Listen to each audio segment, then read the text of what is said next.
Παναθηναϊκό και όσο πέφτει είναι πιο δύσκολα. Πιο δύσκολα. Η γκάμα εθνική είναι 10 φορές χειρότερα από την ΟΦ εθνική. Θέλω να σου πω. Και έχω ένα παράπονο από τον Παναθηναϊκό. Εφόσον έπαιξε Α εθνική, Β, Γ και διακρινόμουν, εμένα γιατί δεν μου δώσατε την ευκαιρία ένα χρόνο να πείτε κάτσε ρε φίλε, το παιδί παίζει, διακρίνεται. Να τον πάρουμε και άμα δεν παίξω, θα φταίω εγώ.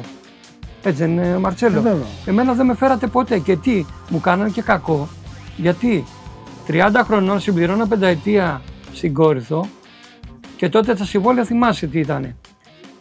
Άσχετα αν έμενα ελεύθερος, είχα ένα συμβόλαιο 5-8 εκατομμύρια τότε, έτσι, δραχμές.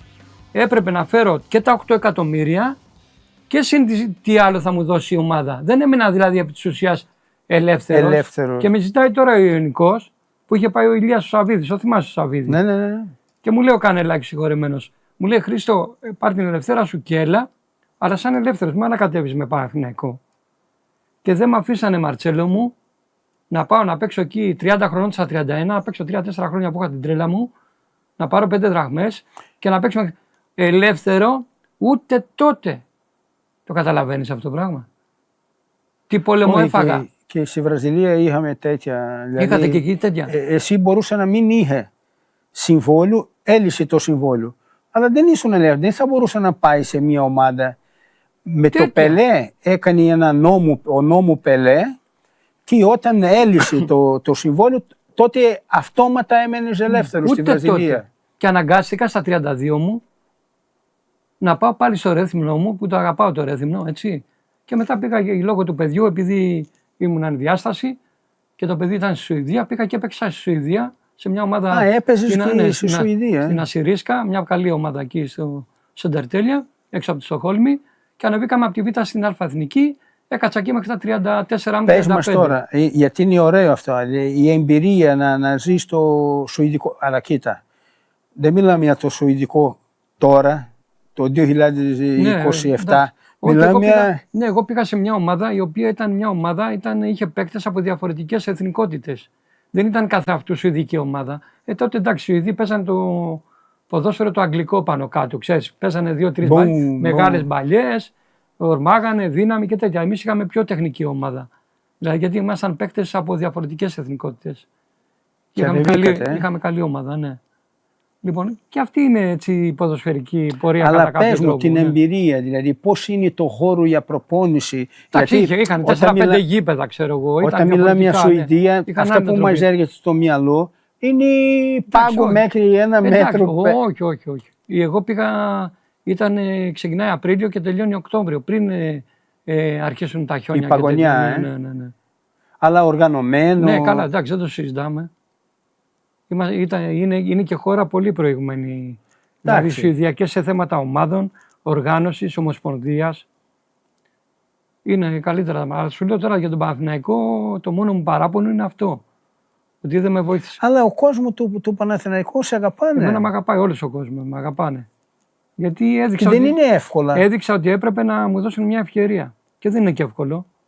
Δηλαδή, εμένα με θυμούνται πολύ, δηλαδή, άσχετα αν δεν έπαιξα στο Παναθηναϊκό. Όχι, σε κάποια παιδιά που είναι εντεμή με το ποδόσφαιρο, το λέει, εγώ είπα σε 2-3, σήμερα θα έχω στο κανάλι το Χρήστο Πολύζου, στο σούπερ μάρκετ, κάτω από το σπίτι μου. Και μου λέγα, το Χρήστο, Χριστάρα, το Παναθηναϊκό, ο Μαλιάς. Εγώ δεν σε γνώριζα Μαλιάς. Εγώ σε γνώριζα με κοντομαλιά. Και λέω, μήπως λέτε για άλλο Χρήστο, γιατί ο Μαλιάς, γιατί ήσουν πάντα με... Και όλοι σε ξέρουν. Και όλοι σε έχουν με καλό μάτι.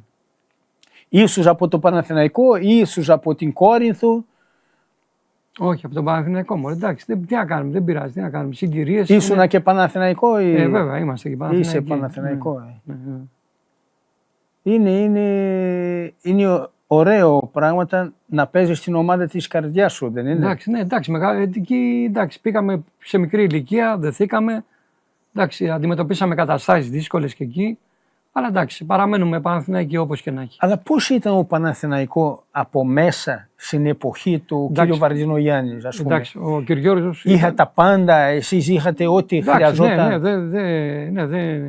Δεν χρειάζεται να το πούμε αυτό. Εντάξει, ήταν πολύ οργανωμένη η ομάδα, δεν το συζητάμε. Ήταν δύναμη τότε, ειδικά εκείνα τα χρόνια. Απλά δεν υπήρχαν οι κατάλληλοι άνθρωποι στις κατάλληλες θέσεις. Όπως είπες πριν και εσύ. Ναι. Και παίζανε και άλλα πράγματα ρόλο. Το ποδόσφαιρο έχει αυτό το βρώμικο είναι ακόμα. Βρώμικο, ναι. Έχει ακόμα. Σε κάποιες ομάδες που δεν είναι τόσο οργανωμένο, επιτρέπει να μπουν αυτοί οι άνθρωποι που θέλουν να κοιτάξουν το συμφέρον τους. Έτσι, να κάνουν τα δικά τους, όχι μόνο αυτό, να κάνουν και κακό και σε άλλους που δεν πρέπει να το κάνουν αυτό το πράγμα. Ναι, έχει. Το ποδόσφαιρο είναι ένα πράγμα που είναι ανοιχτό σε όλους. Κοινωνία, μια μικρή κοινωνία. Οι καλοί, αλλά μπαίνουν και οι μαλάκες. Έτσι, και οι κακοί. Που είναι, μερικοί δεν είναι κακοί. Απλά είναι μαλάκες. Καλά, το κάνουν και λόγω. Ναι. Υπάρχουν κάποιους που κάνουν επίτηδες και κάποιοι που αγνοούν, δεν ξέρουν καθόλου. Αλλά απλά νομίζουν ότι επειδή εγώ ξέρω το σούπερ μάρκετ, είναι δικό μου το σούπερ μάρκετ, είμαι καλός εκεί, θα το ξέρω και ποδόσφαιρο. Είναι το ίδιο. Και δεν είναι. Και δεν είναι σωστό. Κατάλαβα, και κάνει μία πατάτα πίσω από την άλλη. Σωστό. Κατάλαβες. Εντάξει, εν ολίγης αυτό ρε Μαρσέλο, μου έμεινε πιο πολύ εμένα σαν πίκρα, ας πούμε, αν μπορούμε να το πούμε. Αυτό είναι η πίκρα που σου μένει στο ποδόσφαιρο. Επειδή εσύ νομίζεις ότι θα είχε προσφέρει λίγο παραπάνω στο Παναθηναϊκό. Όχι λίγο περισσότερο. Εγώ πιστεύω ότι θα παίζα πολλά χρόνια στον Παναθηναϊκό. Αυτή είναι όλη. Αυτή ήταν η θέλησή σου. Ναι, θα ήταν και διαφορετική η πορεία μου. Αλλά απ' τη μία είναι αυτό, αλλά απ' την άλλη είναι ότι μ' αγαπάει όλος ο κόσμος. Αυτό και είναι. Μήπως είναι. Επειδή εσύ έπαιζες και σε άλλη ζωή, ας πούμε, εάν εσύ έμενες στο Παναθηναϊκό, δεν θα έπαιζες στην Κόρινθο αυτά τα 5 χρόνια που είναι κάτι που εσύ έχει κάνει φίλους εκεί. Συμφωνώ, εντάξει. Κάποιους ανθρώπους, ας πούμε, εσύ άγγιζε ανθρώπους στην Κόρινθο που δεν θα είχα ακουμπήσει. Σωστό και αυτό. Έκανες φίλους, έφαγες σε εστιατόριο εκεί, συμπαίχτης. Σωστό και αυτό. Αυτό είναι ένα. Κρατάς φίλους, συμπαίχτης, έτσι. Παντού. Αυτό είναι το καλό. Αυτό μένει, ναι. Εμείς έχουμε ένα γκρουπ από ομάδες που παίζαμε εκεί στη Βραζιλία που λέμε τις μαλακίες, ό,τι θέλουμε λέμε. Ναι. Το ίδιο γίνεται και οι μεγάλοι έχουν αυτά ότι παλιά ήταν ωραίο. Και παλιά ήταν ωραίο. Παπούτσια που φοράγαμε εμείς ήταν μια μαλακία. Έτσι. Τα γήπεδα, δηλαδή μερικά γήπεδα ήταν τα ρούχα όταν έβρεχε ήταν 2 κιλά παραπάνω. Οι μπάλες. Τις κάουτσες που έπρεπε να του δένει εδώ με κάποια κορδόνια για να μην πέφτει έτσι. Και λένε ότι παλιά ήταν ωραίο. Ποια ωραίο. Τώρα τις κάουτσες είναι ωραίο, τις μπάλες είναι ωραίο, όλα είναι, τα γήπεδα είναι όλα. Τα πάντα. Και δεν εκτιμούν αυτά τα παιδιά. Νομίζουν ότι πάντα ήταν έτσι. Όχι. Κατάλαβες, και δεν ήταν πάντα έτσι, αυτοί δεν το ξέρουν. Τώρα αλλάζουν μπλούζες. Παλιά ξεκινήσαμε με μια μπλούζα και τελειώναμε. Σε κυνηγάγανε, πού μη δώσει και τέτοια, σε πλακώνα να μην δώσει την εμφάνιση. Όχι, δεν μπορούσα. Εγώ έχω δώσει μια φορά μια μπλούζα και ο φροντιστής με πήγε ξανά να του πάρω πίσω την μπλούζα γιατί δεν είχαν να παίζουμε την άλλη μέρα. Αυτό σου λέω, ναι. Καταλαβαίνεις, δηλαδή αυτά τα ιστορία που δεν το ξέρουν αυτά τα παιδιά. Παπούτσια, εμείς πηγαίναμε στο τέτοιο. Πες το να το ξεχνάω κι εγώ, στο τζαγκάρι. Ή να φτιάξει με κόλλα, με καρφιά. Με σίδερο, με καρφιά. Με κόλλα, ναι. Είχαμε καρφιά στα παπούτσια που αυτοί τώρα. Καρφιά στα παπούτσια. Μα λες ένα παιδί τώρα καρφιά στα παπούτσια. Πού το βάλετε καρφιά.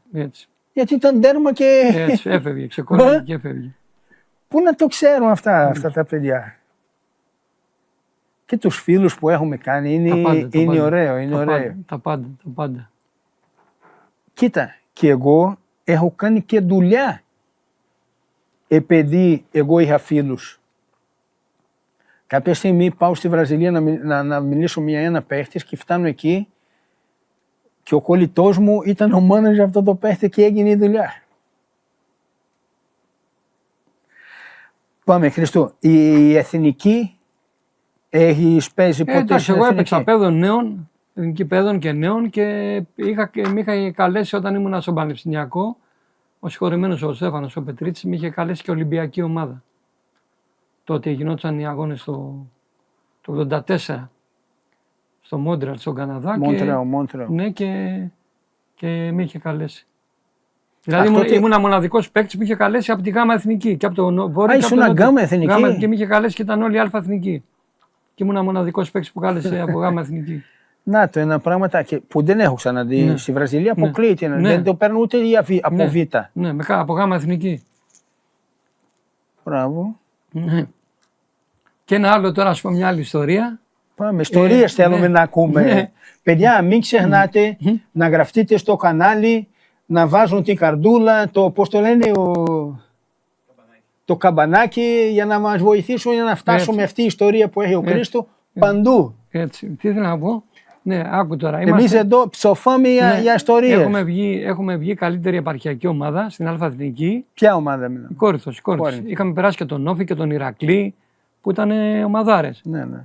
Και μας καλούνε να πάμε σε ένα τουρνουά. Είχε τελειώσει το πρωτάθλημα. Για τα 350 χρόνια ανεξαρτησίας του Καναδά σε ένα τουρνουά. Στο Μόντρεαλ τώρα που ανέφερα πριν, στον Καναδά. Και πάμε εμείς.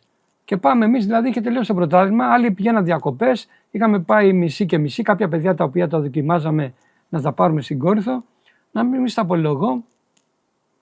Πηγαίνουμε και ήταν 8 ομάδες, 2 όμιλοι, 4 ομάδων από διαφορετικές χώρες. Και πάμε εκεί. Εμείς τώρα πάμε σε ένα χώρο στο Κεμπέκ. Ξέρεις, το Κεμπέκ εκεί είναι όλοι γαλλόφωνοι. Θέλουν να επικρατήσει η γαλλική κουλτούρα και νοοτροπία. Δεν μιλάνε αγγλικά. Τέλος πάντων πάμε εκεί. Γι' αυτό είχε ποδόσφαιρο τότε. Ναι, εκεί. Επειδή οι Γάλλοι παίζουν ποδόσφαιρο. Ναι. Λοιπόν, πάμε εκεί.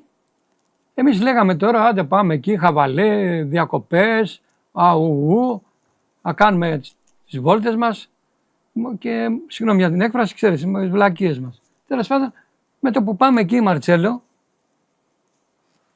και φτάνουμε στο αεροδρόμιο στο Κεμπέκ, ξεφυτρώνουν 4.000 κόσμος. Οι Έλληνες που ζουν εκεί. Λέω, τι γίνεται εδώ, μάνα. Λέω, γίναμε διάσημοι και... Κινόμαστε μεταξύ μας, κοιταζόμαστε, οι παλιοί παίκτες εκεί, λέμε τι γίνεται εδώ. Λέω για μας έχουν έρθει.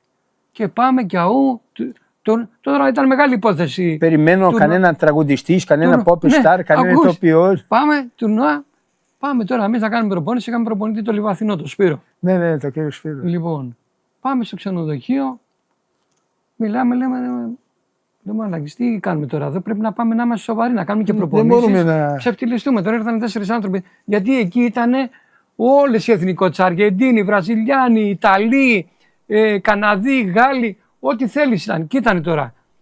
Εμείς ήμασταν στον όμιλο με τη Σούπρα, με την πρωταθλήτρια Καναδά, με την εθνική του Ελ Σαλβαδόρ, με τη Μαρακές πρωταθλήτρια Μαρόκου και εμείς. Και από εκεί ήταν η Βίτσε Φλότσι, η Πολωνική, είχε πάρει το πρωτάθλημα με Λάτο προπονητή. Το θυμάσαι το Λάτο. Η Κοσέτζα Ιταλική είχε στη Ιταλία. Εθνική. Η Ντεπεντιέντε του Μεντεγίν και ήταν τότε. Κολομβία. Ήταν τότε, όλη η εθνική Κολομβία σχεδόν ήταν. Βαλτεράμα, Ασπρίγια, Ρινκόν, Αλβάρες, ο αμυντικό χαφ, ο Χιγκίτα. Ένας Βαλένσια που είχε παίξει στη Μπάγερ. Λοιπόν, και πάμε και τους βλέπουμε και λέμε τι γίνεται, θα ξαφτυλιστούμε, λέμε. Τέλος πάντων, να μην σας απολογώ, περνάμε οι 2 πρώτοι και περνάνε και οι 2 πρώτοι. Από εκεί περάσαμε εμείς και Μαρακές και από εκεί περνάει η Ντεπεντιέντε του Μεντεγίν με την Κοσέτζα. Και παίζουμε μεταξύ μας και παίζουμε με την Ντεπεντιέντε του Μεντεγίν και τους βγάζουμε εκτός. Τους κερδίζουμε. Και πάμε στον τελικό εμείς. Τέλος πάντων το χάσαμε από τη Μαρακές, ναι, που την είχαμε κερδίσει εμείς στον όμιλο. Και γίνεται η εκδήλωση για τα 350, για το τουρνουά και τα 350 χρόνια ανεξαρτησίας του Καναδά σε μια μεγάλη δισκοτέκ, χώραγε 4.000 κόσμο. Και κάθονται όλες οι ομάδες στην απονομή, εκεί που γίνεται απονομή. Και κάθομαστε δίπλα-δίπλα εμείς με την Ιντεπεντιέντε και μου φωνάζει ο Βαλτεράμα. Τρελοκομείο, Ναι, και μου λέει, μου φωνάζει, μου κάνει νόημα, έλα εδώ. Πάω, εσύ μαλλιά, ήταν αυτός μαλλιά τόσο και εσύ. Κάθομαι και μου λέει, γεια σου, χάρηκα, είσαι καλός παίκτης, του λέω, σε ευχαριστώ πολύ και αυτά. Και τότε θα ήταν το παγκόσμιο κύπελο. Και μου λέει, είσαι πολύ καλός παίκτης, μου λέει, μπράβο, μου λέει και αυτά, μου λέει, παίζεις εθνική ομάδα. Και του λέω, ναι, παίζω International City Bank. Του λέω, ναι, παίζω Εθνική Τράπεζα Ελλάδος. Και βάζει τα γέλια. Μου λέει τι, του λέω ποια εθνική να παίξω. Μου λέει τι τράπεζα, τι είναι αυτά που μου λες, ξέρεις τα αγγλικά. Ναι, ναι, ναι. Και του λέω όχι. Μου λέει καλά, μου λέει δεν παίζεις εσύ. Του λέω όχι. Μου λέει είναι δυνατόν. Του λέω και όμως είναι. Και αυτή είναι μεγάλη ιστορία. Και βγάλαμε και φωτογραφία Έπρεπε μαζί. τότε εκεί να κάνει κονέ να πάει εσύ στο Independiente. Ναι. Και εντάξει, μου είχε μείνει αυτό. Έχω και φωτογραφία, να στη δείξω μετά. Και πες το. Και με είχε ζητήσει η Μαρακές, αυτή η πρωταθλήτρια του Μαρόκου. Αλλά επειδή, όπως είπες και πριν, με Ξανθός και έτσι έδειχνα πιο μικρός εγώ. Εγώ ήμουν τότε στα 27-28. Δεν παίρνανε παίκτη εκεί πάνω από 24. Πάνω από 24. Ναι, και μου λένε οι άλλοι να πάω στη. 30 χρονών τελειώνει η καριέρα. Όλοι. Και μετά και έρχεται μια δημοσιογράφος εκεί που είχαμε αντιπρόσωπο από την ώρα για σπορ, η Αγγελική Τζιρμάκη, και αυτή ήξερα αγγλικά και μίλαγε. Και μιλάει με τους παράγοντες του Μεντεγκίν εκεί και λέει να πάμε στην Κολομβία. Και λέει να πάω εγώ στην Κολομβία. Να πάω εγώ να μας σκοτώσουν. Εκείνη την εποχή ναι, λέει, ο Νάρκο είχαν τις ομάδες. Και αυτή η Ίντερ Μεντελή. Ήταν του τέτοιου, πες του Εσκομπάρ. Και λέει τι μα λες, δεν να πάω εγώ στην Κολομβία, λέω να μας σκοτώσουν, πλάκα μας κάνει. Ναι. Και αυτή ήταν η ιστορία, ωραία. Και δεν πήγαμε. Φοβήθηκες, τι να κάνω. Και αφήσαμε καλές εντυπώσεις. Ήταν μια ωραία έτσι εμπειρία, ναι. Όχι, αυτό είναι το ποδόσφαιρο που αφήνει αυτές, δηλαδή παρεούλα με το Βαλντεράμα που είναι ένας μεγάλος παίκτης, μεγάλη φιγούρα. Τώρα ο άνθρωπος βγήκε 3 φορές καλύτερος παίκτης στην Νότια Αμερική. Δεν είναι εύκολο τώρα να βγεις 3 φορές καλύτερος παίκτης. Και να κερδίζει την Κόπα Λιμπερταδόρες με στην Νότια Αμερική. Μην τρελαθούμε. Ήταν μεγάλη τιμή. Μεγάλη τιμή. Κάτσε το δείξω. Ωραία φάση αυτή. Ναι. Και δεν είσαστε και με την καλή ομάδα. Όχι, ήμασταν ντεμή, αλλά ήμασταν καλοί. Το είδαμε μετά πατριωτικά, ξέρεις. Παίζαμε για να μην ξεφτυλιστούμε, όπως είπες εσύ πριν. Αλλά τελικά παραλίγο το πήρατε το πρωτάθλημα. Όχι, το τουρνουά όχι. Παραλίγο πήγατε. Εντάξει, ήταν μεγάλη υπόθεση και που φτάσαμε εκεί. Κάτσε. Χρήστο, τι κρατάς εσύ, γιατί κάθε παγκόσμιο εμείς κρατάμε κάτι. Ναι. Εσύ τι κρατάς από αυτό το 2020? Εμένα δεν μ' άρεσε προσωπικά. Εμένα προσωπικά δεν ξέρω τώρα. Δεν ήταν κάτι. Όχι. Να σου πω κάτι και το Γιαμάλ τώρα. Ας πάρουμε το Γιαμάλ να π.χ. Ένα που περίμενες, ένα εξελίξιμο παίκτη. Έτσι. Να δείξει 5 πράγματα, να κάνει να ράνει. Τι είδες, δηλαδή, τι σ' άρεσε, δηλαδή, σένα τι σ' άρεσε, δηλαδή, και παικτικός και σε επίπεδο εθνικών ομάδων. Σωστό, δηλαδή, αλλά κοίτα, και η Ισπανία και η Αργεντινή. Η Ισπανία είναι καλή ομάδα. Και η Ισπανία είναι και η Αργεντινή, ναι. Κατά δική μου γνώμη, παίζανε από τα καλύτερα ποδόσφαιρο σε αυτό το παγκόσμιο. Ποιος? Και η Αργεντινή με το τσαμπουκά τους. Με τον τρόπο τους. Με τον τρόπο τους. Ναι. Ας πούμε, για μένα το κακό του παγκόσμιου ήταν Βραζιλία. Γερμανία ήταν απογοήτευση. Βραζιλία, Γερμανία, Ολλανδία, δηλαδή ήταν μεγάλη απογοήτευση. Ναι. Αυτοί οι δύο καλά, ναι, δεν το συζητάμε. Καταλαβες, ήταν. Δεν το συζητάμε. Η Βραζιλία, για να. Επειδή τώρα με πονάει, αλλά πρέπει να ήταν η χειρότερη Βραζιλία που έχω δει εγώ. Συμφωνώ. Παγκόσμιο. Συμφωνώ. Και μία εθνική που παλιά είχαν Ριβάλντο, Ρωμάριο, Μπεμπέτου, Ντούγκα, Καφού, Λεωνάρντο, Μπράνκο. Πικταράδες, ρε. Τώρα περιμέναμε από ένα παιδί που ήταν τραυματίας, ο Νεϊμάρ. Ναι. Περιμέναμε, ναι, θα μας σώζει ο Νεϊμάρ, ναι. Δηλαδή μακάρι να κάνουμε βουντού, να κάνουμε. Ναι. Και ο Βινίσιος τι έκανε δηλαδή? Εντάξει, στο παιχνίδι που περιμέναμε από το Βινίσιο δεν μπορεί ήρθε. Να τη... Πάμε τώρα στη. Άμα μπορεί. Να το εδώ. Εάν μπορείς να κάνει ένα zoom με το μεγάλο Βαλντεράμα. Ναι. Με μουστάκι, με όλα. Και εσύ με τα μακρινά μαλλιά. Γι' αυτό σε ήρθε να σου μιλήσει. Ναι. Γιατί ήσουν μαλλιάς. Ναι. Κοίτα, ήταν και φοβάμαι την επόμενη γενιά της Βραζιλίας. Δεν νομίζω να έχει κάτι καλύτερο από αυτά που είδαμε τώρα. Δεν γίνεται τώρα να μην πάει σε τελικό τώρα, ένα τελικό μετά από τόσα χρόνια. Τι γίνεται? Όταν εσύ παίρνει λάθος δρόμο και πας πολύ, απομακρύνει από το στόχο σου. Καταλαβες, δηλαδή μία διχάλα. Πήρες μία διχάλα και πάει πολύ. Ναι, εντάξει, ναι, σίγουρα. Και έχουμε πολλά χρόνια που εμείς πρέπει τώρα να γυρίζουμε, να ξανά συναντηθούμε το καλό μας δρόμο. Ναι. Που είναι... αλλά ξέρεις τι γίνεται ρε εσύ, Μαρτσέλο. Και δεν γίνει από μία μέρα στην να άλλη. σου πω κάτι, ότι ένα είναι αυτό που είπαμε, ότι έχει χάσει στο βραζιλιάνικο DNA η ομάδα και έχει πάει πολύ στο ευρωπαϊκό στυλ παιχνιδιού. Αλλά το άλλο είναι ότι π.χ. και ο Αντζελότη δεν βάζει κάποιους Βραζιλιάνους που παίζουν στη Βραζιλία μέσα. Έτσι δεν είναι. Αλλά το κακό είναι, ας πούμε, ο Κοστούλα. Ο Κοστούλα πουλήθηκε 20 χρονών. Αυτό γίνεται με αυτές οι ομάδες που έχουν τα λεφτά. Εντάξει, θα το τι κάνουν γίνεται? αυτό. Εννοείται, ναι, τώρα πάνε και αγοράζουν τα παιδιά με 20 εκατομμύρια, 30 εκατομμύρια. Ποια ομάδα μπορεί να αρνηθεί εντός στην Ελλάδα και στη Βραζιλία? Έρχονται οι άλλοι, οι πλούσιοι, αυτό σου λέω. με τα 30 εκατομμύρια. Ναι, αλλά αναγκαστικά θα χαθεί και αυτό. Αυτό λέω, δεν γίνεται. Φεύγουν. Φεύγουν, ας πούμε. Παλιά, αυτό το είπε ο Μαρσέλο Μπιέλσα. Παλιά, εμείς παίζαμε με τις ομάδες στη Βραζιλία.